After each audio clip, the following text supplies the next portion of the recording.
Good morning, everybody, and welcome to this Cepinar about land use, forestry, and biodiversity in the environmental footprint.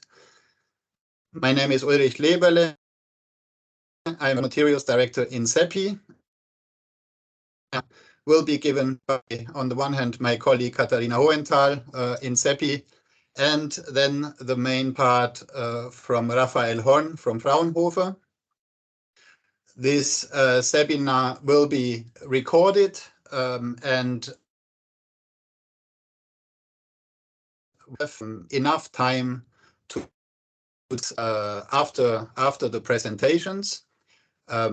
Before we go into the presentations, I would like to highlight just quickly our competition law reminder on the next slide, which is basically determining what and what cannot be discussed in CEPI meetings. So we have the do's and don'ts here that are basically we should not be discussing issues that are related to future investments, prices, etc. With that, we take note of this competition rules, and we then hand over to Katharina Hohenthal. But before doing that, just one last remark from our side. This work has been triggered because there is a lot of attention to determine the land use in environmental footprint, and it became clear that not the aspects of forestry may not all be considered in an adequate way, since in forestry we are working with very long time periods and with a landscape levels rather than determined areas that are harvested annually. And I think already from this simplified complexity, we understand that special focus needs to be given on some forestry characteristics in terms of their use, especially in the European context. One very last thing, so even if we discuss everything in the end, please put any questions already in the chat, and we will make sure to sort them in a way that if there are immediate questions of understanding, we will interrupt the speaker at that moment, and then more discussion related remarks in the chat, we will keep them to the end. So welcome, Katharina Hohenthal, floor is yours. Thank you, Ulrich. So I'm Katharina Hohenthal, and I work as a sustainability manager at CEPI.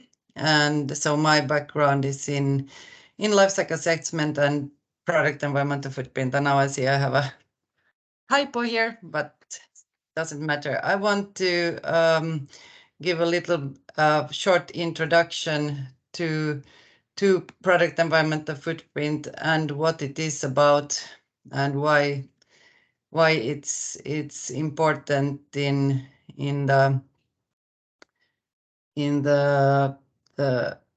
why it's important to have the land use clear there. Do you see my screen? Because my laptop is doing some weird tricks to me. Good. We do. Good. And there was a leaked version also on Green Claims Directive last week, and there also the environmental footprint is mentioned as the background for having any green environmental claims. It's not mandatory, but it is the one method very much referred to in this piece of legislation. And as we know, product environmental footprint covers 16 environmental impacts, and where land use is one of them. And for doing an LCA or a PEF, we need to define a functional unit. So what we are calculating, we need to define the system boundary, and we need to have good input and output data. And so also data then on forestry, and a good way of assessing the data, and especially then in this case on land use, as we have the impact categories and one of them is land use. So as Ulrich mentioned, we want to have a land use method that takes into account the forestry and especially sustainable forest management. And therefore, we started the project with Fraunhofer that Raphael will now tell us more about. So as we don't know what background you guys listening into this Cepinar have, we wanted to give a brief introduction to the topic because it's a hard one. So stay tuned. Welcome, Raphael, and I give you the floor now. Thanks a lot for the kind introduction. Just one preliminary comment. My audio line was a bit scattered, so if this is the case for you as well, hearing me not perfectly clear, then please feedback this so I can eventually turn off the video, but we'll try with video first. I will now take over the presentation mode. Can you all see my screen now? Yes. Yes, Great. we can. Perfect. There's already 2 questions. Maybe we have them before I will start my presentation. Yep, go ahead. So it's first Hans Wortmann, I think. Yeah. Or was it just trying out because it already vanished? Okay, then just go ahead. Well, Oh, you can write the questions in the chat and we can take them. Exactly. All right. Later on. Great. So I would not see any hands raised now anymore. I will try to stay understandable for everyone, but of course, as Katharina already mentioned, land use impact assessment in LCA is kind of a specialist topic. So if there is any issues in following me, please mention it in the chat, then Katharina will eventually tell me that there is a formulation missing eventually. So I will shortly tell something about the overall framework of land use impact assessment in LCA. Then I will present you the results of 2 projects. One is the CEPI project itself that is concluded, and another one is the Horizon 2020 project called ORIENTING, where we are also further developing the LANCA method. And then I will try wrapping up with some recommendations that I see necessary to further evolve the land use impact assessment framework in LCA. So what are we talking about overall? Currently, the land use framework in LCA largely builds on the findings of a UNEP CTEC project called LULCIA, which was concluded in 2012 or 13, I think. And there they specified how land use should be taken into consideration. And there is 2 major simplifications that occur. One is that land use is modeled as elementary flows. 2 different ones, one for occupation, which is having the unit of square meter years. So it's area multiplied by duration of occupation, and transformation from as well as transformation to, which is specified only as area. So you define your land use in the land using process itself and specify it with these 3 elementary flows.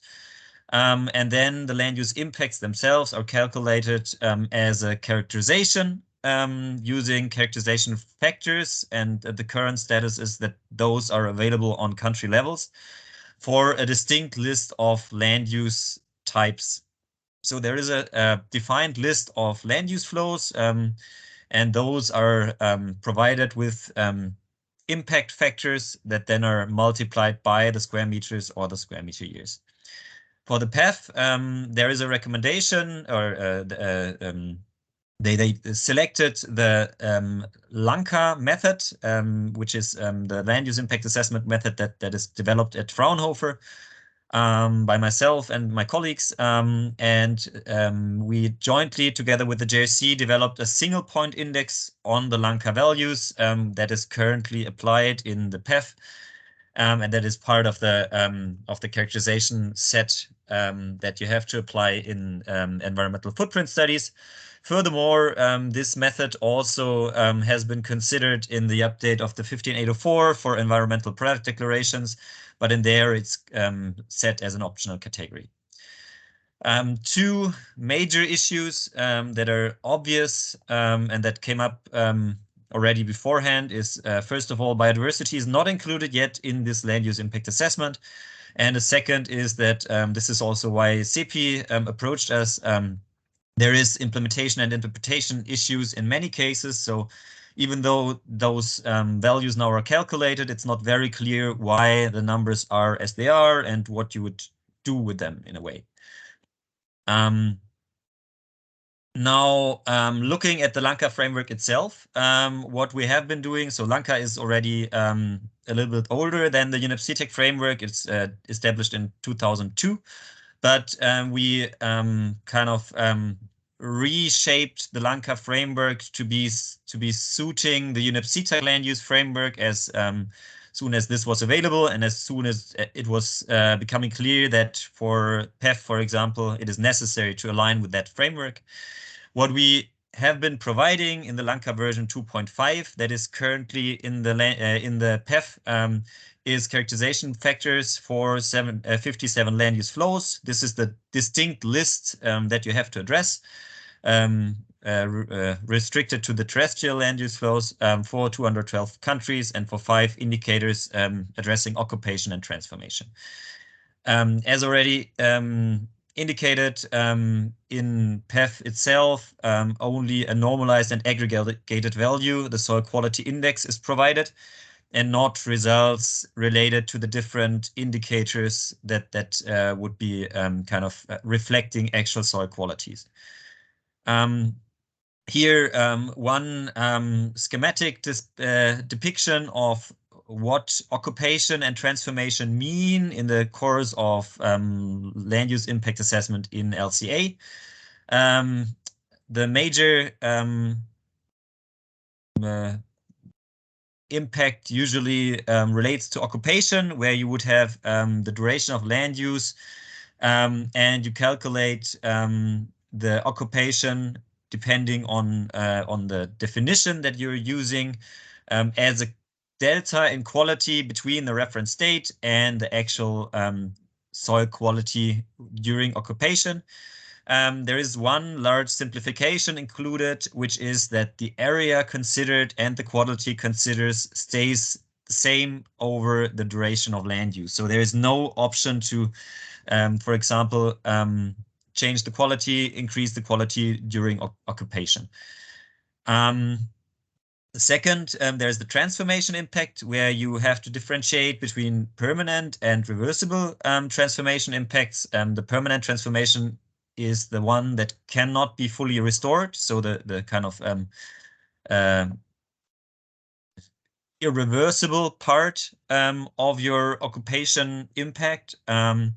This is not related to time anymore. And then there's the reversible transformation, which is assumed to be a linear restoration of land quality in a distinct set of time. For example, for the soil quality index, we had to provide reversible transformation, and there we set the regeneration time for 25 or 75 years respectively to be able to calculate for this regeneration time. This is not part of the LANCA 2.5 version, that's why it's stated here, but it is added in the current version, as I will recall later. So how does the calculation itself work? As said, you start having your inventory, which is an elementary flow specifying the land use type and the location, and a quantity specifying the duration of land use and the area. This is then used to select characterization factors for erosion, mechanical filtration, physical-chemical filtration, groundwater regeneration, and biotic production. Those are either site-specific or country average, and for the PEF application, as already said, they have to be country average.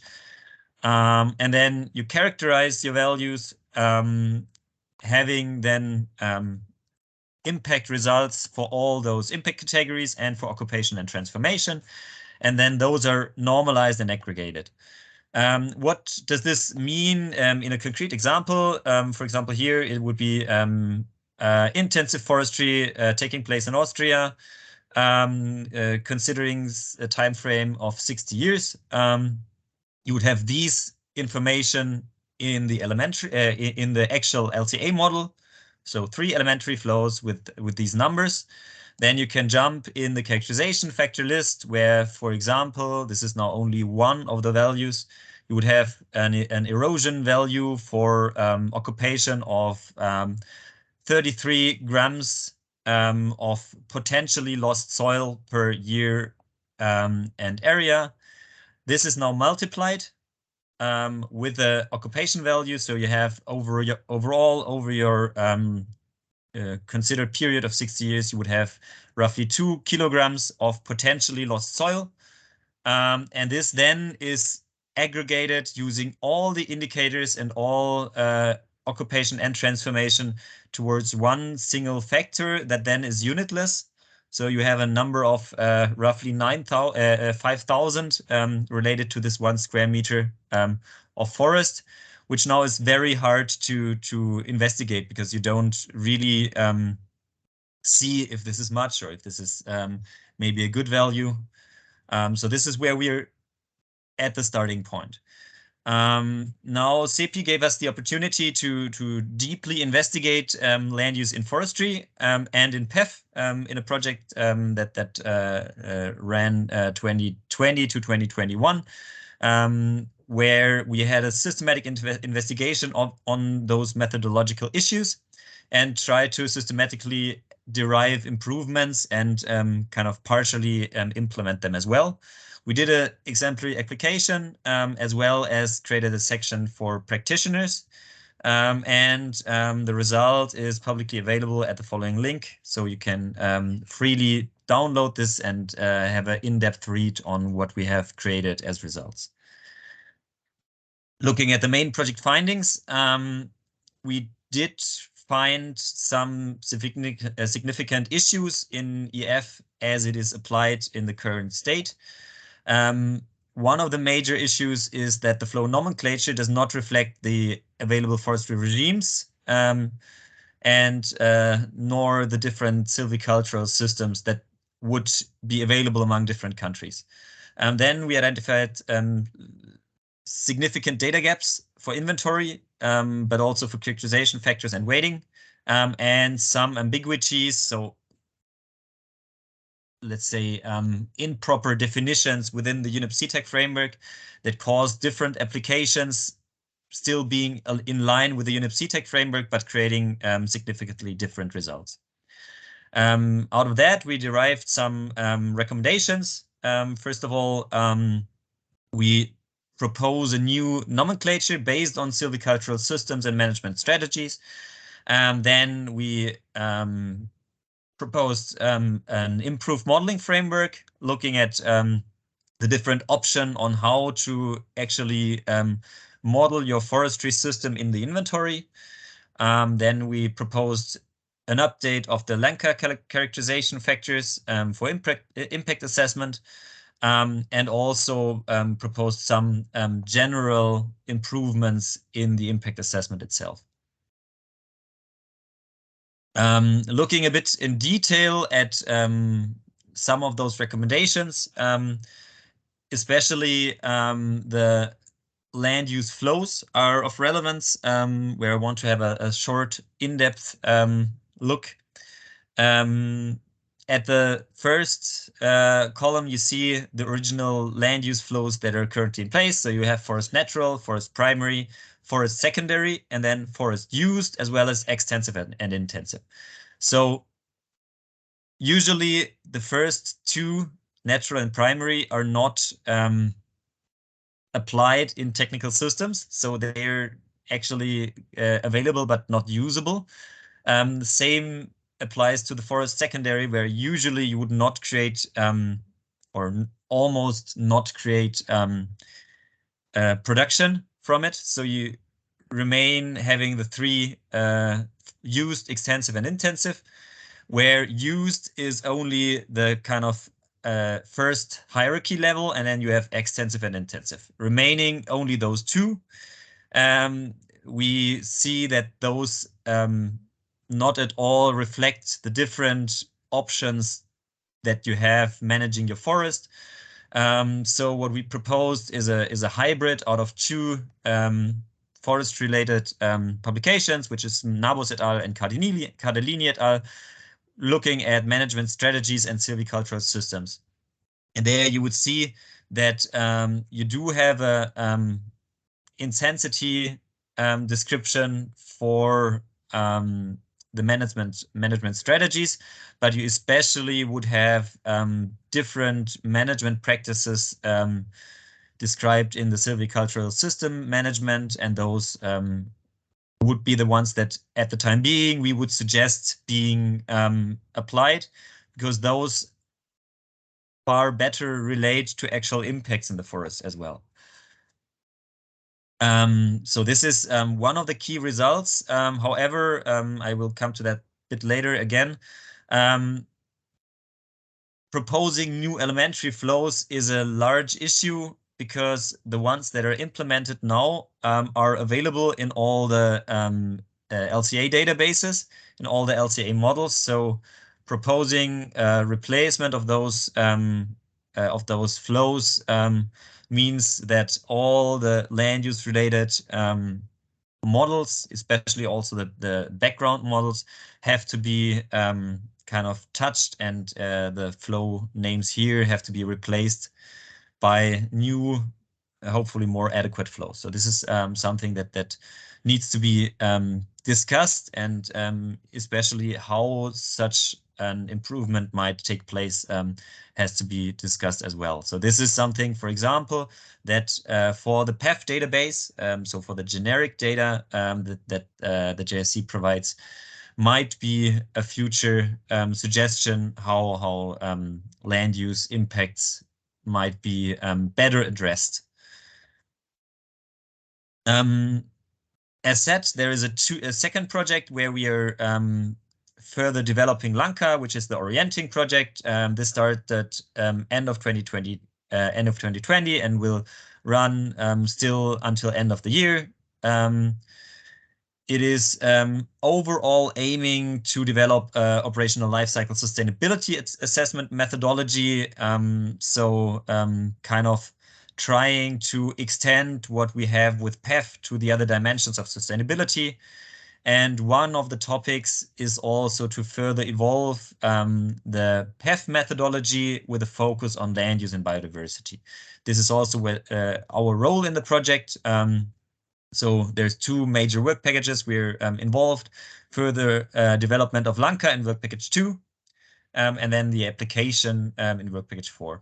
For the further development of LANCA, we already concluded with most of the tasks. So we did develop characterization factors in LANCA for biodiversity and for soil organic carbon. We did improve the overall framework, as well as the biotic production and the erosion. And we are still in the process looking at biotic production for a new indicator and an update of the soil quality index, which would be necessary to kind of bring the updated characterization factors back into PEF. Then we did some general improvements that are strongly informed by what we did with CEPI. So all the recommendations that we did in the CEPI report actually could be integrated in this new update of the characterization factors. So we did a new ceiling factor. We entered a new aggregation approach, and we updated the overall data. Furthermore, and this should be out of scope for today, is that we developed a multi-level calculation framework to be able to consider not only country average factors, but to also be able to, for example, consider geospecific impacts or regional impacts, as well as being able to consider management practices in the impacts themselves. Then what we're currently working on is the application of the improved LANCA values on the case studies, which are pretty broadly spread over Europe and over the relevant sectors. Especially on focus is here the forestry products in Sweden, where we're working together with Stora Enso and VTT to apply those characterization factors also in their assessment. As said, we are already done with the update of the characterization factors. So if anyone would be interested, these are now available on request. So we did not publish them freely available yet because there is some aspects missing. But if you want to have a look, the documentation and the CFs themselves for country averages are available. Now I already introduced that there is 2 new indicators that we have been developing. I will shortly have a look at these 2. The first one is the new indicator on biodiversity. This builds on a PhD that has been submitted by Stephanie Meyer.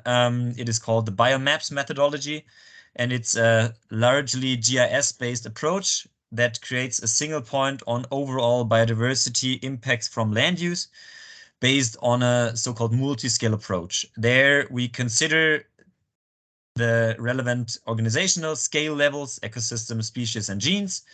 We do consider the relevant biodiversity conservation concepts in creating a unified biodiversity risk map, which is building on 10 major conservation schemes that are available globally in GIS data. And we consider the significant or the relevant spatial scales, which is the global level, the landscape level, and the local level. This all feeds into a fully automated GIS-based approach that also uses management practices and land use intensity for specifying, scaling the impacts, and that at the end was mapped to the LANCA flows to provide country average characterization factors the same way that is already the case for the other LANCA indicators. Here in a visual depiction, we start having the biodiversity risk schemes that is then joined in one unified risk map. Then you do a regionalization where you look at the areas where land use is actually reported and can then combine those with the actual land use intensity and the management parameters that are reported for different countries. So actually, we do already integrate the more defined, more explicit multi-level framework that we suggest for the overall land use impact assessment in the calculation of the biodiversity impacts.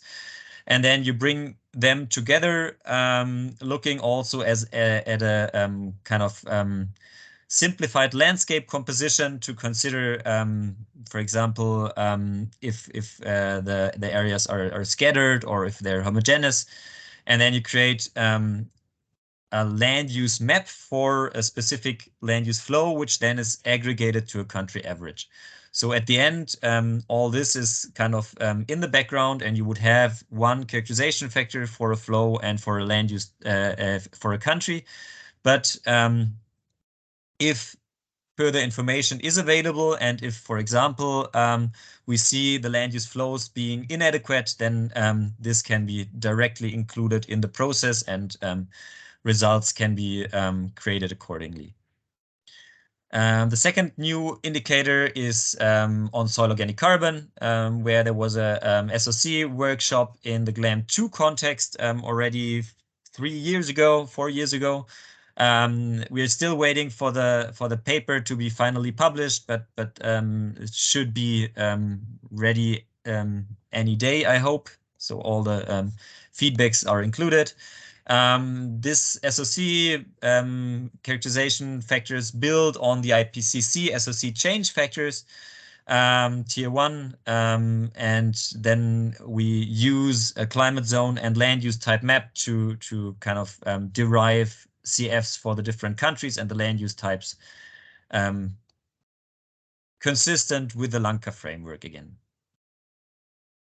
As said, in addition to the new indicators, we propose a multi-scale approach to consider different applications, different use cases of the impact assessment. What you usually have is background characterization factors. If you don't know exactly where your sourcing is happening, where you purchase, for example, forestry products, then country average is good enough, I would say. And also more robust in terms of data representing the actual production in the overall country. So this would be the first level. If you know a bit better where your products come from, then it's possible, as all the data is available in GIS that we are using, to derive regionalized CFs. Those might be geo-explicit, so point level. This is, for example, in agriculture, this might make a lot of sense, but we already in the ORIENTING case study saw that this might not be useful for forestry because of the areas that are managed and of the duration of this management that exceeds the normal LCA framework. So you can also have this on regional level, for example. And then there would be the possibility to have foreground characterization factors, where you would also be able to manipulate, change the input data, the management practices, or, for example, the soil data if available.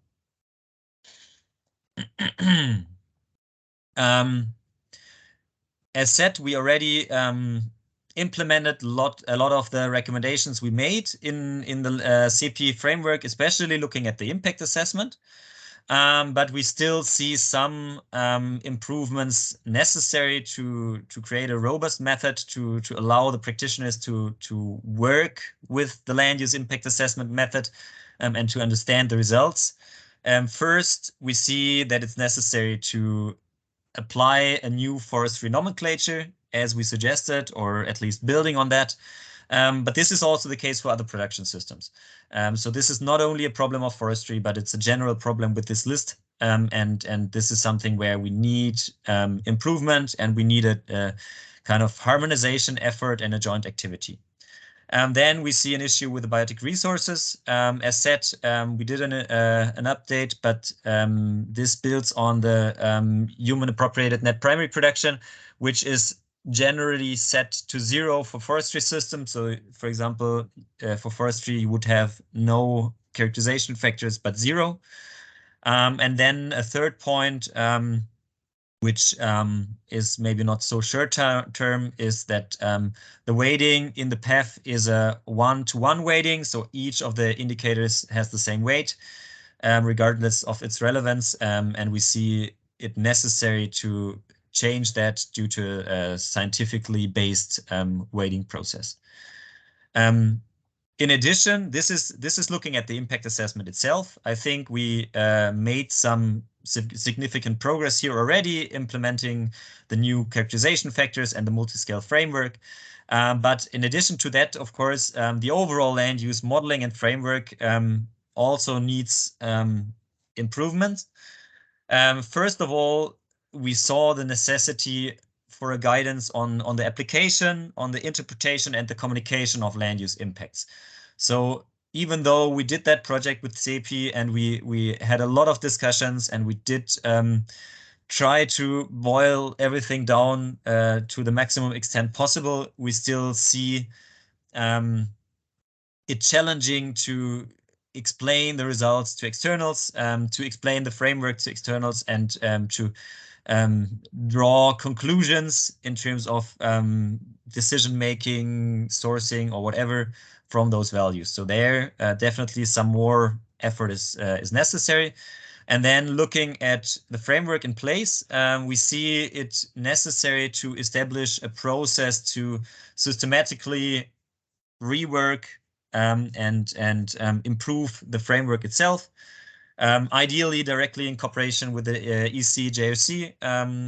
We had that for the elementary flows, but there are some other issues to be tackled. Then what we would need is clarifying guidance for the modeling itself. So we saw in the study that assumptions on your model, for example, if you would look at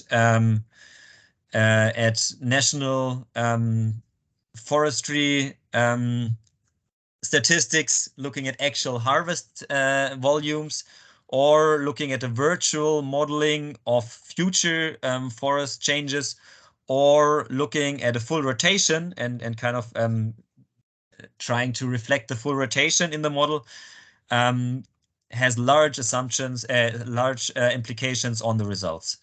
So it is important to specify how the primary production systems have to be modeled. This is especially relevant for forestry because there we have the largest issues, but it's also relevant for all the others. Then this is also necessary to not only be tackled for PEF studies themselves, where you would have countries doing the studies, but also for the generic processes that this is then again in line with the EF database provided to others. Furthermore, we said that it's important to improve the elementary flow nomenclature in general, to, for example, be able to reflect management regimes and intensities. Then we strongly recommend to update the LANCA CFs that are still related to LANCA 2.5 and to find a way to include the multiscale framework, especially for foreground applications. And at the end, what we also see is that there should be a focus on the land use modeling and the land use impacts, especially for the industries that have a large impact on land use. So this is mainly, of course, forestry, but also mining and agriculture, bio-based products as well, that where the land use impacts are relevant in the PEF results and where there should be far more guidance on how to calculate the results. This is it from my side. I hope that I did not cause more question marks than there have been before. And I'm happy to have a lively discussion on the topic. Thank you. Thank you, Rafael. At least my head is spinning, but because it's so much information. Let's see if we have any questions here in the chat. I saw Dennis asked about the case studies in the Orienting project. Yeah. But Hanna Pihkola was kind enough to answer him already, that Great. you can join as a stakeholder. Thanks, Hanna.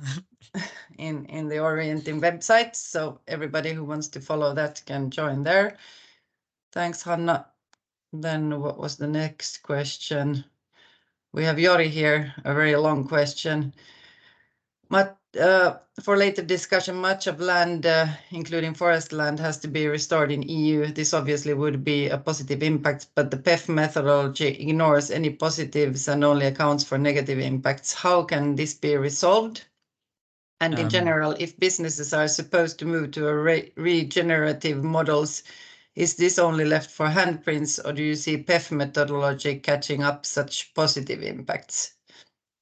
Actually, I see it necessary to consider those, but this is, I think, not on the table yet, at least not officially. And there is another point that creates issues, which is that, for example, forestry systems usually are largely multifunctional. So forests are not, especially extensive forests, are not made to be production systems, but they have multi-purposes. And this is also not adequately covered yet. So of course you can do allocation in LCA, but this is only meant as allocating different kind of physical productions. So you can allocate between, I don't know, the stem and the leaves or whatever, but you cannot consider the multiple purposes that forests are made for.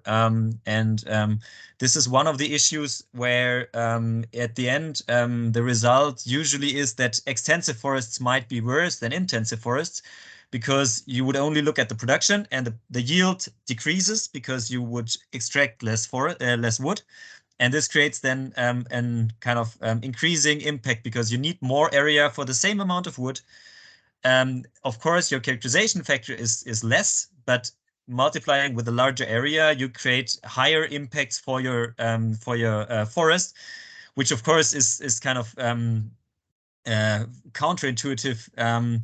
But this is due to the framework itself, allowing only technical flows and kind of not being able to consider such aspects. So this is what I also meant with, there is a need to get into a dialogue with the JRC to tackle those issues. And if HEF wants to be relevant and wants to be also kind of part of this whole transformation that we're facing, then we need to be able to consider these things, or at least we need a position of the PEF towards those things. So also looking at regenerative models, those create improvements in the soil. And by definition, the UNEP-CTEC frameworks tells this is a linear value. There is no change at all in occupation. And then you can't account for that just because of the framework setting. I think, therefore, one thing is short-term, tackle the major issues, allow for people to better understand how land use impact is working, and then systematically identify the large issue that hinder application to consider these new developments. I think also one of the key questions of the project was how to consider sustainable forestry. But this, again, is nothing that you can put in a flow, but this is connected to management practices, and they have to be considered in a way. So I think there is, first of all, we have to now, as soon as possible, come to a robust point where everyone is clear about the limitations. And then I think there is enough, or there is a lot to further improve and develop. And we would at least be happy to do so. I think this is the case for the PEF as a whole as well. Thank you. Yes, it's not an easy task to tackle all of this. Then we have a question from Burkhard Gürke. In this context, shouldn't the status quo be the starting point for evaluating changes to a system? You're muted. Yeah, maybe. Could you explain that a bit more? Is this related to the points in time considered in land use modeling? You can take the floor as well. Yeah, that would be, I think, helpful.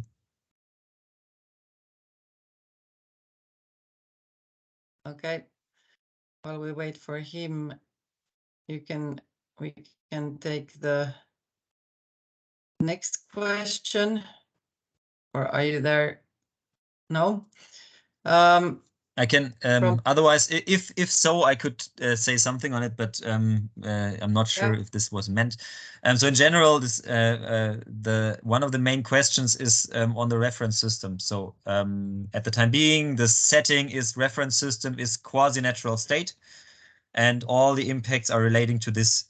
And if you would set the previous situation as reference state, then you would oftentimes have an improvement and also a positive occupation. But basically, this would, at least this is my impression, this would hinder looking at the overall potential that we have with the area. So if you only compare it with what was there, or what the human activities have created there, and not with what would be there naturally, even though this is of course not achievable anymore. But looking at the quasi-natural state, PNV, as a reference system allows to see how far we are away from kind of natural situations. And therefore, I think it's important to visualize this instead of only looking at what is there. We do have the consideration of what is there in the transformation impact, though. So it's already covered, but not in the occupation. And he sent a message that you got it right, so thank you. Then we have next question from Petteri Pihlajamäki. Is LANCA LCA framework methodology aligned with the greenhouse gas protocol land and removal guidelines?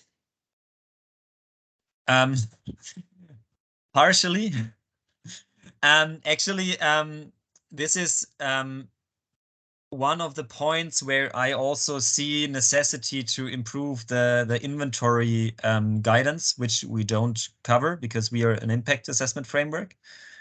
I see also the necessity to, as we now introduced soil organic carbon, to take into consideration that there is kind of a connection and a potential double counting with global warming potential.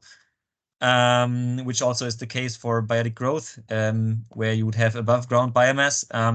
So this is something where I also see some further harmonization activities taking place. But for the impact assessment, we're focusing on the UNEP-CTEC framework right now, because this is what we need to do to align with the requirements of the PEF. That's at least the current status, my position. But I think also, so it's a good point, because I think there is some further harmonization also between the protocol and the PEF to be sure to have consistency in there. But not only for land use, but overall. Thank you. Then Outi has sent or emphasizes things here. So it's not a question, but I totally agree with her. LCA requires simplification, and forest management is highly complex, so compromise is needed. This leads to continued need to use our sustainable forest management certification as additional information. We need to work on our data, and that's a big task. We have to commit to it as a whole forest sector. This is key to have any reliable and good LCA on forest land use. True, we have to continue to collaborate in the future developments mentioned by Rafael, especially where JRC is involved, and we need to continue advocacy work on all fronts to improve land use impact assessment for forestry. I would also like to say that our 2013 to 2018 PEF work raised an issue in regard to land use, and we have successfully started a wider debate and research. And yes, and I think my question to you, as a continuation to this, when you say all that you work around in orienting on biodiversity and LANCA models, how do you connect to the JRC and the EC Technical Advisory Board and Agricultural Working Group? How can you feed into there and get some good Good results? Good questions. Actually, I was far more optimistic 1 year ago regarding the progress in the TAP. And there, I think, was a larger delay, also due to changes in the personnel, which is okay. But of course, time is running, so we do have to take action now rather soon. I am involved in milestones 5 and 7, so 5 on biodiversity, 7 on cross-cutting issues, where those topics are tackled, at least partially. Actually, I have planned a meeting together with them early February to further detail the collaboration. We are happy to involve there as good as possible, but I think that the kind of additional work that is necessary would exceed the activities that can happen in the working group, just kind of in spare time. So we do have to think about kind of further creating collaborative activities, looking at further funding actions. I thought it would be good to have such an activity starting early this year, but looking at the progress in PEF, I think it's not that pressing, but looking at the overall time frame that is beyond PEF, looking at the green claims, for example, we do have to fix the large issues in the short term, I think. So this is nothing that we can just do on a sidewalk, but we should think about identifying those issues a bit more concise than I did now in the presentation, and then thinking about how to tackle them. First, and looking at the audience today for forestry, but I think also for the other industries. So this is what I originally was intending to have, a joint activity looking at land use impact as a whole. But basically, this is nothing that we as developers should do, but maybe should be a kind of neutral actor, or the JSC themselves to coordinate. But I'm happy to further collaborate and to go into these discussions.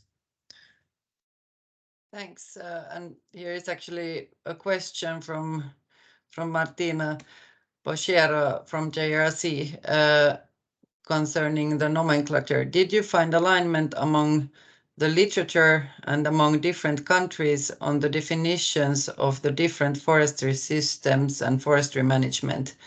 I know sometimes there are some different interpretation. For example, forest plantations sometimes are considered as forestry systems, but in other cases they are considered as different systems. How do you address this? Basically, we tried to address it using forestry literature directly, but this is also why I see this as a future harmonization task. So we did make a proposition now that we're happy with, but this is, I think, a harmonization activity that is necessary, not only in forestry, but especially in forestry, where the actual stakeholders, the forestry sector themselves and the LCA experts have to sit to a table to reduce inconsistencies and ambiguities as far as possible, especially looking at agroecological systems, at sustainable forestry and at plantations, because those are kind of hybrid systems that might also be not considered forestry, and it has to be clear how they have to be modeled. So which elementary flows to take, and also how they have to be modeled in terms of inventory modeling. So those things are currently fully open. You can do whatever you want, and you can create the results you want. And this is not acceptable for PEF, I would say. And there we need further clarification, further guidance. And the elementary flow list, as it is right now, is directly related to the ILCD and to the Lucia project. And this is already including some inconsistencies and some arbitraries in terms of levels of definition. So I see an overall necessity to just get hands on the list and make sure that we now come up with something that is also future-proof, that also allows, for example, for further evolvement, such as management practice integration. Thanks. Then we have a question from, or comment from Denis Popov. Conservation and restoration efforts often happen out of productive forestry land holding.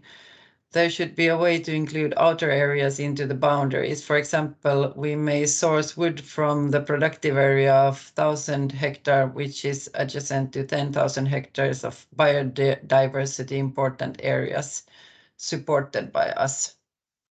Yeah, but this is what I already was kind of pointing out in terms of multifunctionality, multipurpose.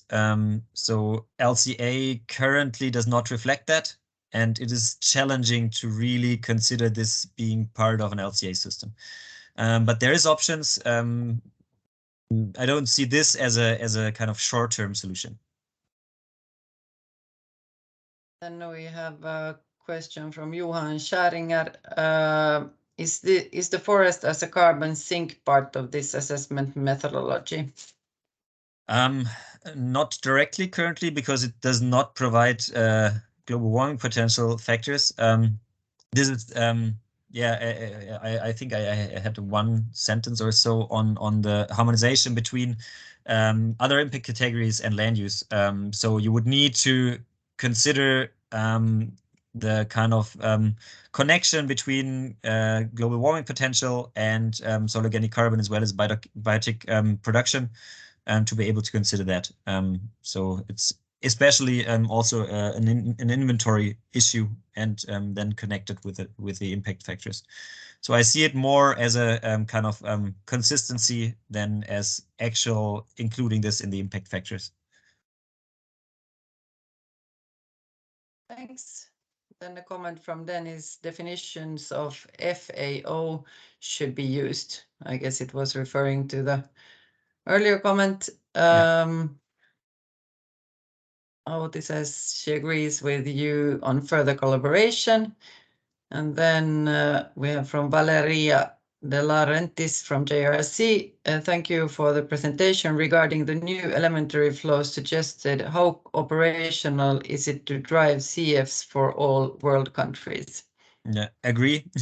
This is a challenge, because of course we're having Europe as a kind of system in place or in mind when looking at management practices. Though we did consider intensity and management practices on global scale for the biodiversity calculation, and a similar approach could be applied to the overall LANCA. This includes some extrapolations, this includes simplifications, but still you would be at least able to kind of create a systematic to allow for these aspects. One thing, for example, is also maybe getting contact with certification schemes, FSC or whatever, to be able to include their management practice definitions eventually for the different countries. So there is options to tackle that, but yes, this is challenging. So I agree that this is not straightforward. Thank you. I think I'm looking at my watch. We have only a couple of minutes left. Ulrich, do you want to say something? At least we know that this is recorded, this meeting. So if you want to share it further, it will be available somehow.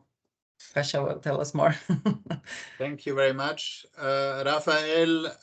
Thank you very much for all the active participation in this Cepinar. Thank you, Katarina, for dealing with all the longer and also complex questions, and giving extensive replies to all of those. Indeed, the webinar is recorded and will be sent to all those that have been invited to it. We got some requests up front already, so thank you very much, and looking forward to the cooperation in this challenging area. Have a good day. Bye bye. Thanks.